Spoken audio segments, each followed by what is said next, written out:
સુરતમાં વધી રહેલી મોબાઈલ ચોરી અને લૂંટની ઘટનાઓ વચ્ચે ઉધના પોલીસે મોબાઈલ લૂંટ કરતી ગેંગને ઝડપી પાડી સળિયા પાછળ ધકેલી દીધી છે।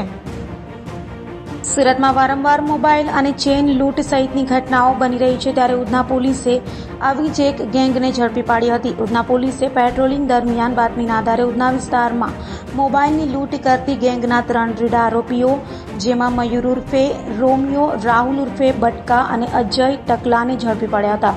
પોલીસ પૂછપરછમાં આરોપીઓએ કબૂલાત કરી હતી કે વહેલી સવારે એકલ દોકલ જતા લોકો પાસેથી મોબાઈલની લૂંટ કરતા હતા। તો રીઢાઓએ અગાઉ પણ અનેક ગુનાઓને અંજામ આપ્યા હોવાની કબૂલાત કરી હતી। હાલ તો ઉધના પોલીસે રીઢાઓની વધુ પૂછપરછ હાથ ધરી છે। ઉધના પોલીસ સ્ટેશનની ટીમ દ્વારા 3 આરોપીની ધરપકડની કાર્યવાહી ચાલુમાં છે। આ ઘટનામાં બનાવ એવો હતો કે ઉધના પોલીસ સ્ટેશનમાં દક્ષેશ્વર 3 રસ્તા અને જોગેશ્વરી 3 રસ્તા આ બંને સ્થળે આ ત્રણેય આરોપીઓએ એક જગ્યાએ લૂંટ અને એક જગ્યાએ સ્નેચિંગનો ઘટનાને અંજામ આપ્યો હતો। જે અનુસંધાને પોલીસે આ ત્રણેયની ધરપકડની તજવીજ ચાલુ કરેલ છે।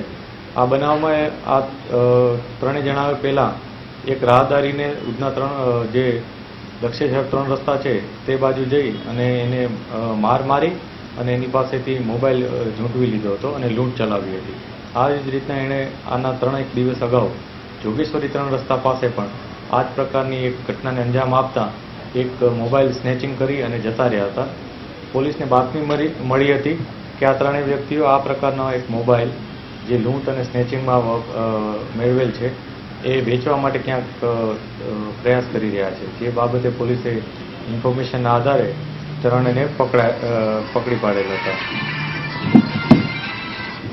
આ 3 વ્યક્તિઓમાં એકનું નામ છે મયુર ઉર્ફે રોમિયો મનોજ જોશી, એકનું નામ છે રાહુલ ઉર્ફે બટકા પ્રકાશ પાટીલ અને ત્રીજાનું નામ છે અજય ઉર્ફે ટકલા રાજેન્દ્ર ખલા।